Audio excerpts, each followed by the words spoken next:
Gloria a Dios. Amén. Amén. Pues vamos a continuar con nuestros estudios. Vamos a abrir las Biblias en el libro de Efesios.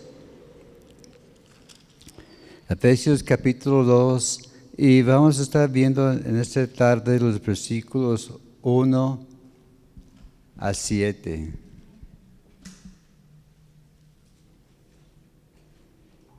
Quería llegar a versículo 10, pero esta va a ser algo largo el estudio. Digo, ¿sabes qué? Mejor lo corto y lo dejo parte al pastor para la próxima semana. El tema de esta tarde es resultados del sacrificio de Cristo en nuestra vida. Es un título algo largo, ¿verdad? Resultados del sacrificio de Cristo en nuestra vida. Que iniciamos en el versículo 1 del capítulo 2. Y Él os dio vida a vosotros cuando estabais muertos en vuestros delitos y pecados, en los cuales anduvisteis en otro tiempo, siguiendo el corriente de este mundo, conforme al príncipe de la potestad del aire, el espíritu que ahora opera en los hijos de desobediencia, entre los cuales también todos nosotros vivimos en otro tiempo, en los deseos de nuestra carne, haciendo la voluntad de la carne y de los pensamientos, y éramos por naturaleza hijos de ira, lo mismo que los demás. Pero Dios, ahí está una clave, pero Dios, que es rico en misericordia por su gran amor, que nos amó, aun estando nosotros muertos en pecados, nos dio vida juntamente con Cristo. Por gracia sois salvos. Y juntamente con Él nos resucitó y asimismo nos hizo sentar en lugares celestiales con Cristo Jesús, para mostrar en los siglos venideros las abundantes riquezas de su gracia en su bondad para con nosotros en Cristo Jesús. Señor, gracias te damos por tu palabra en esta tarde. Gracias, Señor, por la riqueza de ella. Gracias te damos, Señor, por estas hermosas y preciosas promesas de tu gran amor, de tu misericordia para con nosotros. Gracias te damos porque nos amaste tanto, que enviaste a tu Hijo para morir por nosotros y para darnos, Señor, la vida eterna. Señor, ahora venimos delante de ti, Señor, con el corazón agradecido, Señor, con oídos atentos, y gracias, Señor, por revelarnos tu verdad en esta tarde, y te daremos la honra y la gloria en nombre de Cristo Jesús. Amén. Gracias a Dios. Pues seguimos adelante. Este ya es el séptimo estudio de esta epístola. Y estamos viendo que la iglesia de Éfeso era una iglesia ejemplar, una que amaba a Dios, una iglesia por la cual creo que la mayoría sería dispuesta a pastorear, ¿verdad? Porque pues no hubo tanto problema de doctrinas o de conflictos entre los hermanos. Vimos que esta epístola que estamos viendo está lleno de doctrina y enseñanza. Y estamos apenas empezando. Y estoy seguro que se va a mejorar. Hay cosas más ricas todavía más adelante. Y vimos que hace como 15, 22 días una oración que Pablo hizo a favor de esa iglesia. Dice que Pablo había oído la fe de ellos, que era una iglesia llena de fe, una iglesia fiel a Dios. También Pablo estaba agradecido por el amor de ellos. Para mí, este es el deseo más grande de pastor, tener una congregación que le ama, ¿verdad? Que le muestra cariño y que recibe y que le ayuda a él de todo el corazón. También Pablo estaba agradecido por el crecimiento de ellos. Como líder, como pastor, lo que a mí me da más gusto es viendo a la gente creciendo, madurando y captando cosas, ¿verdad? Y sobre todo cuando empiezan a hacer preguntas. Oye, hermano, ¿por qué esto? Y no son preguntas para polémicas, son preguntas que nos saben, yo quiero saber más. Y ese para mí es una gran bendición y casi les seguro que el pastor siente de la misma forma. También Pablo estaba orando que sus ojos fueran alumbrados, que pudieran ver la claridad de la palabra de Dios. Así que nosotros también, cuando estamos leyendo la Biblia, podemos decir, Señor, ilumina, abre mis ojos, muéstrame cosas nuevas. Porque hay partes que hemos leído tantas veces y pensamos, y ya sé que sigue, ¿verdad? Y ya he perdido la cuenta de las veces que he leído la Biblia. Ya son varios años que estoy leyendo casi 2 veces al año.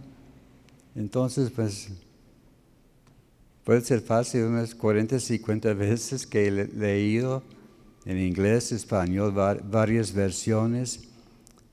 Pero cosas que uno se acostumbra, ¿verdad? A veces voy a leer rápido porque hoy me toca un capítulo muy grande. Como hoy me tocaba un capítulo allá en Números, hablando de Correa, de la rebelión, 50 versículos este capítulo. Esa era más parte, como la mitad de mi lectura, ¿verdad? Y también hay cosas tremendas allá. Pero cada vez hay que decir, Señor, enséñame algo nuevo. Como una vez Mauro Rogelio estaba allá en su devocional, cuando tuvo su oficina acá en el segundo piso, dice que él vio alguna cosa y le sorprendió, ¿sabes? Y le preguntó al Señor, dice, Señor, ¿pusiste esta cosa anoche? Y el Señor le respondió, ¿sabes qué? No, siempre ha estado ahí. Y dice, ¿y tú crees que conoces bien, que tienes mucho conocimiento? Apenas estás rascando la superficie. ¿No? El hermano que estudiaba en seminario y tantos años de enseñanza, de lectura, y Dios le seguía revelando cosas y debe ser igual en nuestra vida, ¿verdad? Así que Dios busca madurez en nuestra vida.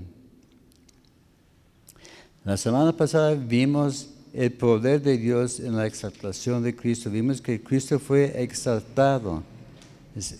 Vemos que es la grandeza de Cristo. Está basado en su resurrección. Porque sin la resurrección no tenemos nada. Como allá en 1 Corintios 15 habla, si no hay resurrección, vana es la predicación, vana es lo que estás creyendo y mejor es vuélvete al mundo. Pero vemos que la resurrección sí pasó y vemos que hay evidencias por todos lados, la gente que han muerto y que han vuelto a la vida y dicen, ¿sabes qué? Vale la pena seguir la lucha porque hay una vida mejor más adelante. Y vemos que Cristo llegó a estar a la diestra de Dios. Y recordamos que estar a la diestra de Dios es el lugar de autoridad e influencia. Es como cuando como con el presidente, el que está a su lado derecha es que le tiene su atención, ¿verdad? Se sabe dónde está mi consejero. El mejor consejero está aquí de este lado, ¿verdad? Cerca y ahí está Cristo a la diestra del Padre. Y está ya intercediendo para nosotros. También es el nombre que está sobre todo nombre. Allá dice en Filipenses que se humilló y fue exaltado y no hay otro nombre más alto que el nombre de Cristo, porque en Él hay salvación. También Cristo puso todo bajo sus pies. Allá en Romanos 16:20 dice que dentro de poco Dios va a aplastar bajo nuestros pies al diablo. Así que esa autoridad ha sido también delegada a nosotros. Podemos ver como allá en el libro de Josué, hablando de la conquista de la tierra prometida. Y cuando hubo estos 5 o 6 reyes que se levantaron en contra del pueblo de Dios por su pacto de Gabaón, había gran derrota y los reyes se escondieron en una cueva. Y Josué dijo, a ver, pon guardia allá, pon una piedra para que no escapan y vamos a seguir peleando. Y al final de la batalla dijo, a ver, quita la piedra, saca a esos reyes, a ver, acuéstate en el piso, a ver, y pon tus pies sobre sus cuellos. Así que mira, este famoso rey ya está bajo nuestros pies. Y es la autoridad que Dios también ha dado a nosotros. Así que, dice, hermosos son los pies que anuncian las buenas nuevas. Así que hay que apreciar nuestros pies, ¿verdad? A veces es la parte que menos apreciamos, ¿verdad? Porque a veces siempre decimos, ay, qué bonitos ojos, qué bonitas manos. A ver, ¿cuántos han dicho, tienes bonitos pies? Que no es la parte que, por eso yo tengo zapatos siempre, ¿verdad? Pero por eso nuestros pies son bonitos delante de Dios, ¿verdad? Y ahora dice que Cristo también es la cabeza de todas las cosas, está encima dirigiendo todo. Y ahora vamos a estar viendo resultados de ese sacrificio que Cristo hizo para nosotros. Vimos que era un gran precio, pero Él recibió la honra y la gloria y está ya exaltado, pero también ese va a beneficiar a nosotros en nuestra vida. En nuestra lectura dice primeramente que nos dio vida, ¿verdad? Dice que estábamos muertos en nuestros delitos y pecados. Dice que nos dio vida. Estamos muertos por causa de la maldad y pecado en nuestra vida. Y la muerte significa, pues claro, que no tienen vida. Habla de separación. Pero ¿por qué estamos muertos delante de Dios? Dice por los delitos y pecados. La palabra delitos en el original es paratoma. P-A-R-A-P-T-O-M-A.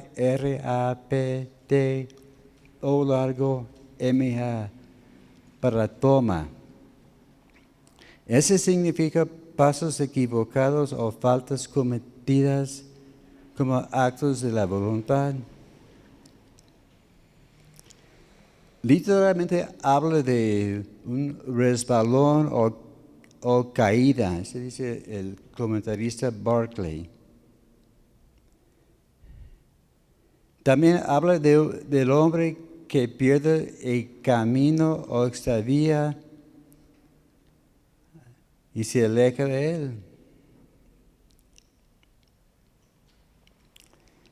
En otras versiones, como en la nueva versión internacional, habla de transgresiones. Dice que las transgresiones han hecho separación entre nosotros. En la versión Dios habla hoy, dice, habla de maldades. También la versión, la palabra de Dios hispanoamericana dice de culpas. Okay. Dice, y la segunda cosa que nos causó la muerte fue nuestros pecados. Que la palabra en la original es armatía, H-A-M-A-T-I-A, armatía. Eso habla de ofensa o de fallar el blanco. Habla de errar y incluye errores intelectuales o fracasos morales. Como el ejemplo que he puesto antes, es como tirar a blanco. Y el chiste es pegar en el mero centro, ¿verdad? Porque tiene el ciclo grandote y en medio es el mero chiquito, ¿verdad? Y la meta es pegarle lo más céntrico que se puede, ¿verdad?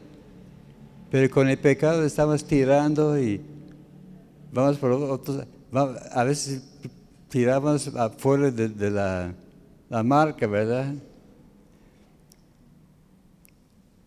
Ese es el pecado. Y esas palabras indican una condición anterior y continua. También describe su condición como muertos, que aquí habla no de muerte física, pero de vida, una muerte espiritual. Y eso afecta nuestra capacidad para responder a Dios. Así que cuando hay pecado en nuestra vida, quedamos cegados, quedamos sordos a la voz de Dios. Habla también de estar separados y alineados de Dios. También habla de un estado de rebeldía en el cual el rebelde se ha separado de la única fuente de vida y está bajo condenación. Así que el rebelde sabe que es rebelde y tiene la actitud de que, ¿sabes qué? No me importa, voy a seguir en este camino. Ese es el efecto de pecado y de delitos en nuestra vida. Pero vemos que hay una buena noticia, ¿verdad? Que Él nos cambió nuestro modo de caminar. Como ya en el versículo 2, hablando de andando en deleites y pecados en los cuales anduviste en otro tiempo. Así que nosotros estamos siguiendo el corriente de este mundo. ¿Cuántos saben es muy difícil nadar contra corriente? O uno que está en un lago o un río y si vamos a subir la canoa y vamos a remar. Si vamos de aquí a tal parte y se ve cerquita y va remando y el corriente lo va empujando y un 2 por 3 y llega a la meta, ¿verdad? Pero la cosa es, ¿cómo vas a regresar? Recuerdo la historia de alguien que quiere hacer una escapadita con un tipo de descanso. Y dice, ¿sabes qué? Yo voy a escaparme tantito a esta isla que aquí está en medio del lago. Llegó, descansó un día, mañana regreso. Regresó, pero tardó casi el doble o el triple de tiempo. porque no estaba batallando contra el corriente lo estaba empujando y él quería venir en contra. Eso es lo que está pasando con nosotros en cuanto al mundo. Comparando versiones, la nueva versión internacional dice, andando conforme a los poderes de este mundo. La Reina Valera antigua dice, anduviste conforme a la condición de este mundo. Que la versión Dios habla hoy dice, seguían los criterios de este mundo. Que la versión, la Biblia, la palabra hispanoamericano dice, seguían los torcidos caminos de este mundo. Y la versión, la palabra de Dios para todos dice, vivían pecando igual que todo el mundo. Que esa muestra una indicación de nuestro estilo de vida, ¿verdad? Y vemos que la vida es como una senda sobre la cual uno camina. Y eso incluye nuestras actitudes, relaciones, acciones y metas. Y vimos antes, era una vida rebelde, desobediente y pecaminosa. Y seguía pues todo lo mal que hay en este mundo. ¿Y por qué? Porque fuimos guiados por el príncipe de la potestad de aire.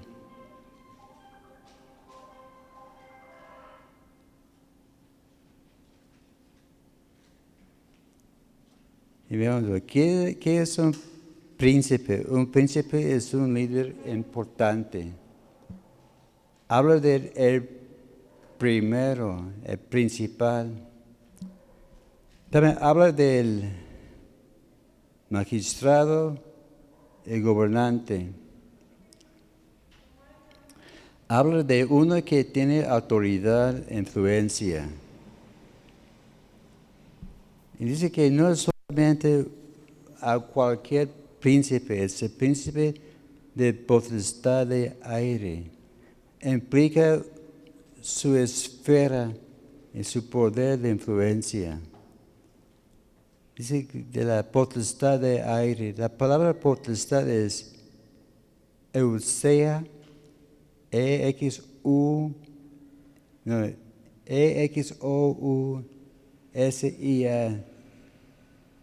Exousia. Ese habla de un privilegio, fuerza, capacidad, libertad, competencia. Que ese potestad, poder, es la misma palabra que usan cuando Cristo dijo, toda potestad me es dado en los cielos y en la tierra. Y cuando Él mandó a sus discípulos, dice, te doy potestad para hacer milagros. Es la misma palabra, es un derecho que Él nos ha dado.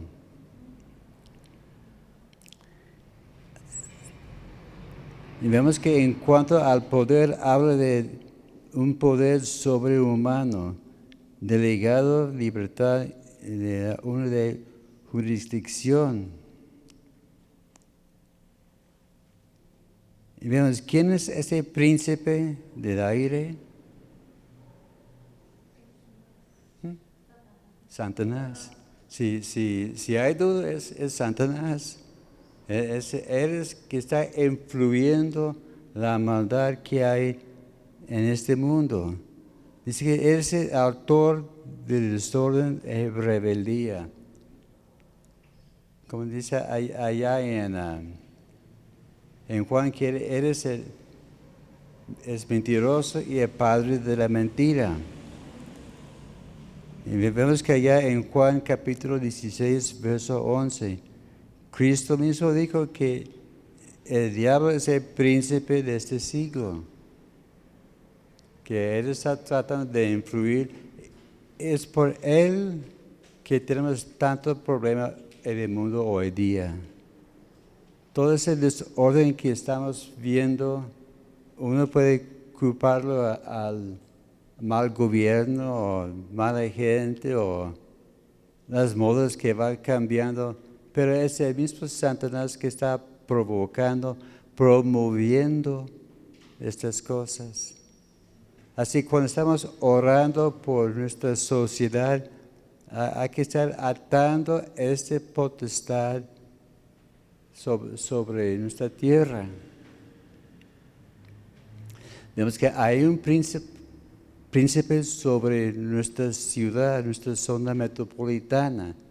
Hay que averiguar quién es este príncipe. Me imagino que la mayoría sabemos quién es el mero mero, ¿verdad? No hay, sí es Satanás, pero hay otra persona detrás de él, ¿verdad? La diosa bueno, sí, es la diosa de esta tierra. Hay que estar atando esta influencia. Y que el Espíritu de Dios empieza a mover sobre esta ciudad. Por eso estamos concentrando tanto en decir sí a la familia. Por eso estamos haciendo preparativos, la marcha de Jesús, que coinciden con los famosos juegos gay en la misma semana. ¿Coincidencia? No, fue planeado. Sí, y las iglesias están juntándose en oración para atar ese espíritu de maldad y de perversidad que hay aquí en nuestra tierra. Y vemos que esa expresión de príncipe de la potestad del aire se encuentra solamente aquí en esta sección, ¿verdad?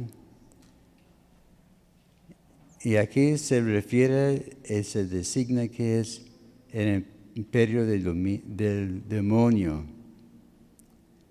También habla aquí del espíritu que opera en hijos de desobediencia. Vemos que el mundo está cegado y no se da cuenta que están siendo guiados por Satanás y los espíritus malignos. Porque la gente del mundo piensa, pues nada de lo que está pasando. Pregunta a los medios, dice que no es, los tiempos han cambiado. Vaya, sí han cambiado. Pero no es el cambio que ellos no saben de qué proviene esta maldad. En 1 de Juan capítulo 2, verso 11, dice que el diablo tiene cegado los ojos de la gente para que no comprenden la verdad. Así cuando uno está hablando o preparando a hablar con una persona, hay que decir, Señor, abre sus ojos, quita la venda para que ellos puedan ver. Porque si no pueden ver, ¿cómo se va a dar cuenta, verdad?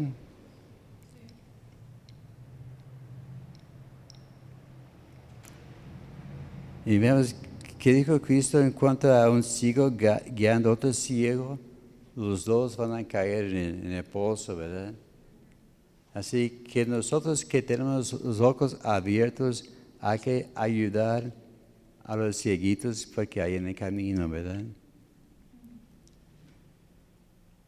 Pero dice que todos vivíamos en este lugar en algún tiempo de nuestra vida. Si estamos viviendo según los deseos de la carne, satisfaciendo los deseos de la carne, como dice en la Biblia de las Américas. La Biblia, la palabra de Dios para todos, dice, nuestra forma de vivir era complacer los deseos de la naturaleza humana. Hacíamos cualquier cosa que el cuerpo deseara o que la mente pudiera imaginar. como en los días de mi juventud, en el siglo pasado, había un dicho: si se siente bien, hazlo.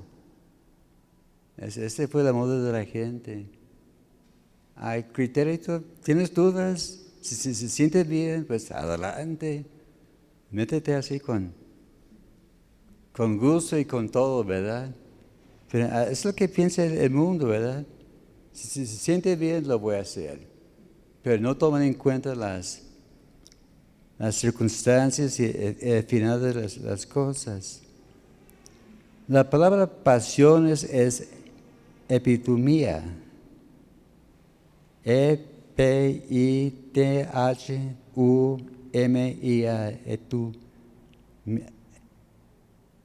Epitomía. Habla de un deseo que está prohibido. Otra palabra que usa ya en Santiago, concupiscencia. Y habla también de nuestros pensamientos pecaminosos. Así que no solo trata de actos de la carne, pero también de nuestros pensamientos. Como unos dicen, no lo he hecho. Mira, sabes que yo no soy fornicario, yo no he cometido adulterio. Pero con la mente está pensando, cómo me gustaría hacer y tal cosa, ¿verdad? Y piensa que no lo hice, pero pensé en hacerlo, así que no hay problema.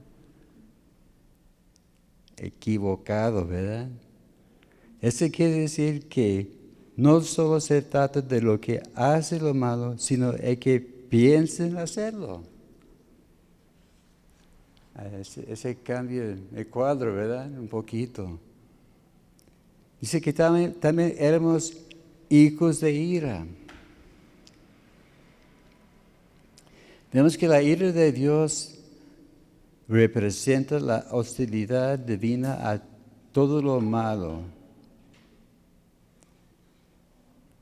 Por naturaleza implica que esta sentencia divina se debe más a lo que uno es y no solamente a lo que uno hace como pecador. Si la maldad no es que hacemos cosas pecaminosas, el problema es que por naturaleza somos pecadores. Hasta aunque no quisiera hacerlo, lo hacemos, ¿verdad? Y vemos que los pecados no hace pecador, el pecado hace pecados, malas obras. Y también, como dice allá, finales del versículo 3, lo mismo que los demás, significa que todos somos iguales. No importa nuestra posición en la cultura, en qué nación venimos, dice que todas esas maldades, todos parejos, estamos en el mismo asunto. Pero también dice que nos dio vida. Qué bueno, ¿verdad? Dice que aún estando en pecado, nos dio vida. Dice allá en la Biblia de las Américas, aun cuando estábamos muertos en nuestros delitos. En la Biblia, la palabra hispanoamericana, aún estábamos muertos en razón de nuestras culpas, nos hizo revivir. También la versión, la palabra de Dios para todos, estábamos muertos espiritualmente a causa de nuestras ofensas. Dice que nos dio vida. La palabra vida es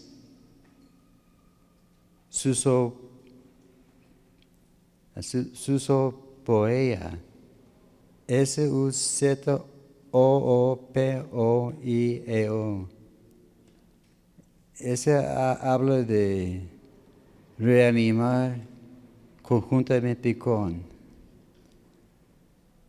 Porque allá en el libro de Juan capítulo 3, 17, verso 3, dice que esa es la vida, que creemos en Él. Esa palabra vida allá es Zoe, pero aquí es otra palabra. La palabra aquí significa de reanimar, de resucitar. Es como ¿cómo se llama? El CPO, ¿verdad? Que uno está ya tirado y parece que no tiene vida, entonces empiezan a dar masajes al corazón y dar respiración para resucitar, revivificar a aquella persona. Esa es la vida que Cristo nos ha dado, nos ha reanimado. Así que ahora podemos vivir gracias a que nos levantó. Allá en Romanos capítulo 8, verso 11, dice que el mismo Espíritu que levantó a Jesús de entre los muertos va a reinar y vivificar a nuestra vida. Y nos resucitó y nos hizo sentar. Hay que recordar este principio, este punto importante. Estar sentado habla de victoria. Porque el rey no se sienta hasta que sus enemigos están derrotados. El buen rey está allá en el campo de batalla peleando hasta que todos queden derrotados, sus enemigos. Y cuando el rey descansa, entonces el ejército también puede descansar. Así que nosotros hay que recordar que nuestro rey sí tiene la victoria. Él está a la diestra de Dios. Está ya sentado con autoridad, pero también nosotros también tenemos que ganar la victoria, ¿verdad? Y hay que recordar que hasta que Él dice, ya estuvo, ya podemos descansar, ¿verdad? Así que, como decía antes el pastor, que la palabra provida de vacaciones, que es, vemos que hay que descansar, ¿verdad? Pero hay que recordar que estamos en una batalla y ya cuando termine todo, vamos a descansar juntamente con nuestro Rey. Dice que así mismo nos hizo sentar en lugares celestiales. Aquí vemos el pronombre nos 3 veces en los versículos 5 y 6. Dice que nos dio vida. Luego nos resucitó y nos hizo sentar. O sea, aquí podemos ver que nos concede que participemos en las obras de poder del reino, ¿verdad? Allá en Colosenses capítulo 1, verso 13, dice que nos han trasladado al reino de su Hijo. Así que nos cambió de banda, ¿verdad? Ahora estamos en el grupo, la banda que va a ganar, ¿verdad?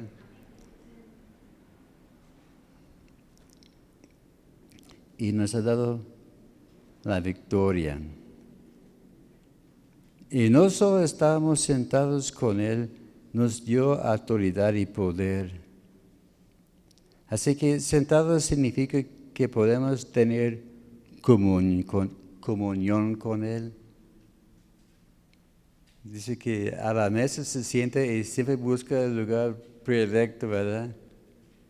Aunque sea una mesa grande, uno busca el buen lugar porque en la mesa hay comunión y pláticas, ¿verdad? A veces me hace interesante las reuniones que haya, ¿verdad? A ver, ¿con quién se va a sentar? Y por lo general siempre sentamos con las mismas personas, con familia y también yo soy culpable y yo siempre busco a ver con qué me voy, con la junta de pastores, me voy a buscar a aquel que no he visto hace mucho tiempo. Y a otras personas no sabes qué es. Quiero a mi hermano, pero prefiero estar con otra persona, ¿verdad? Sucede, ¿verdad?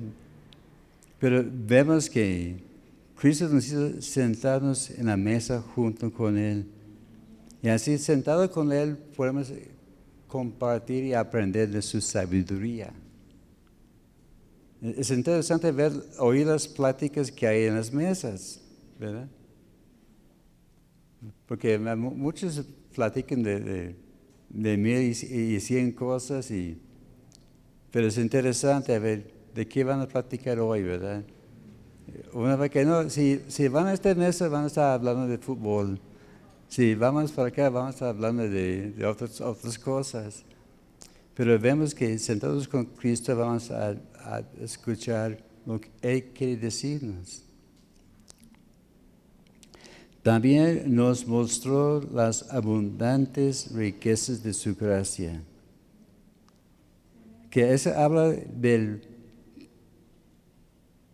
primero de las riquezas, abundancia. Habla no solo de dinero, pero también de posesiones. Estar lleno y tener lo suficiente. Y también es, como dice la Biblia, Dios habla hoy para mostrar en los tiempos futuros su generosidad y su bondad para con nosotros. La palabra de Dios hispanoamericano, desplegó así ante los siglos venideros toda la impresionante riqueza de su gracia, hecha bondad para con nosotros. Aquí dice, habla de abundancia y plenitud. En la versión, la Biblia de las Américas, habla de sobreabundantes riquezas. Habla de sobreabundar, abundancia que sobrepasa. Y eso ya vimos en el capítulo 1, verso 7 aquí de Efesios, hablando de abundante redención. En el verso 18 de capítulo 1,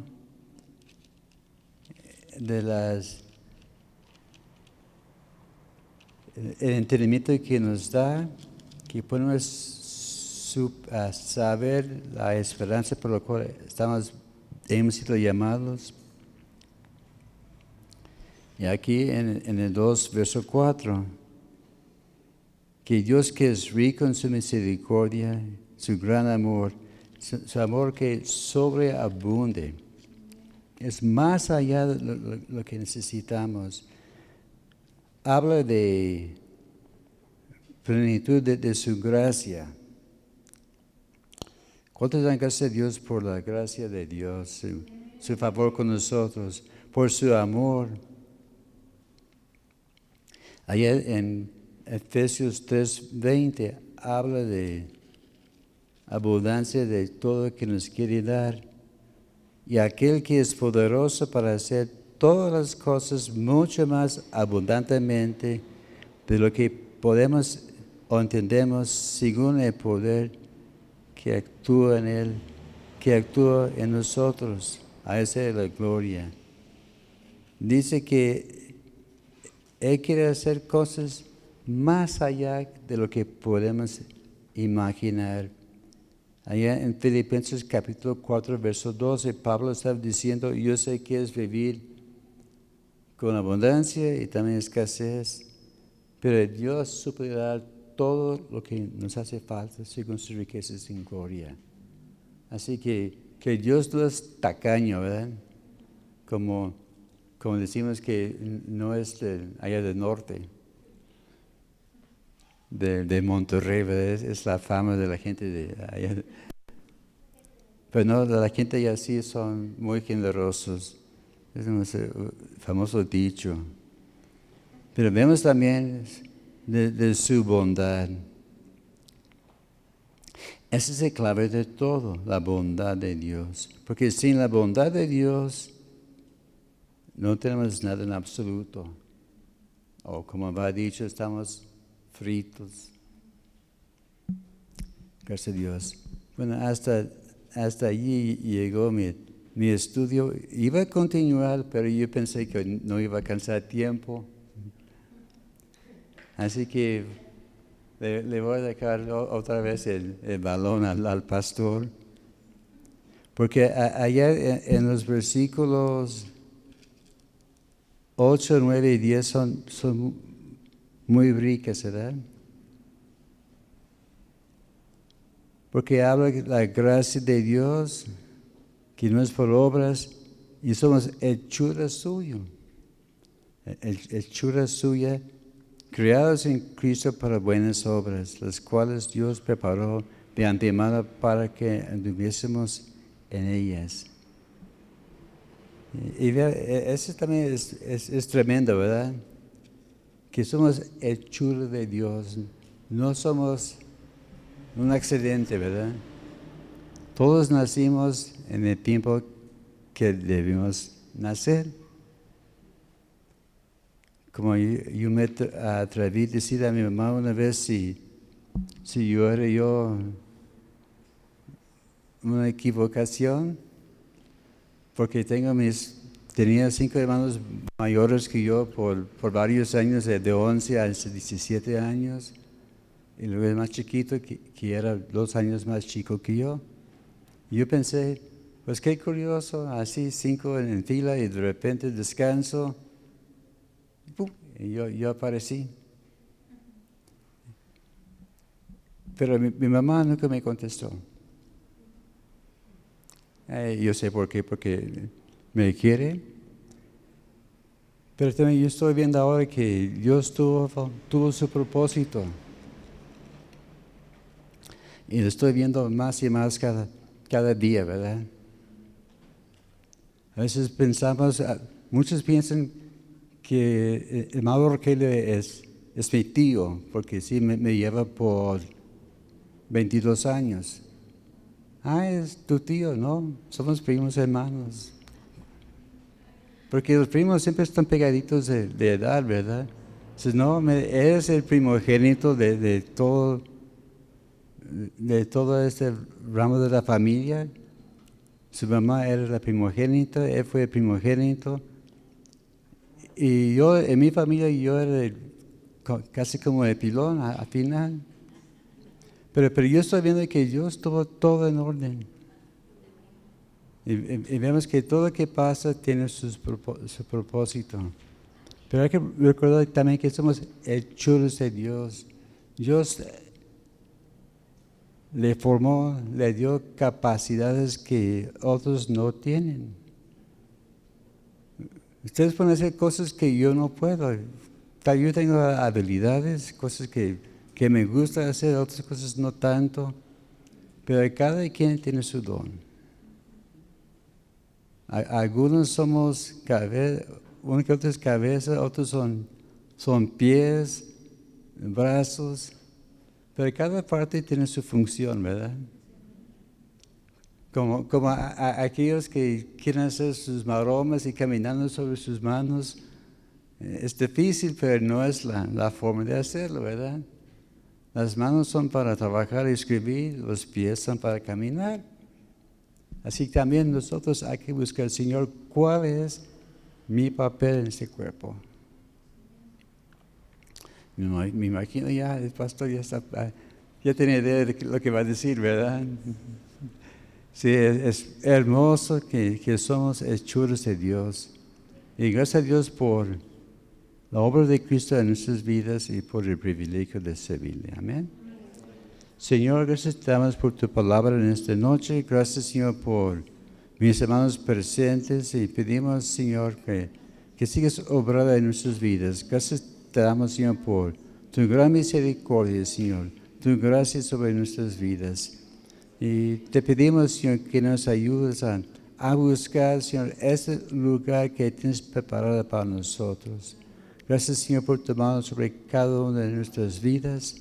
Y gracias te doy, Señor, por cada hermano presente, Señor, aquellos que están escuchando la transmisión, que también ministres en sus vidas y te daremos la honra y gloria en nombre de Cristo Jesús.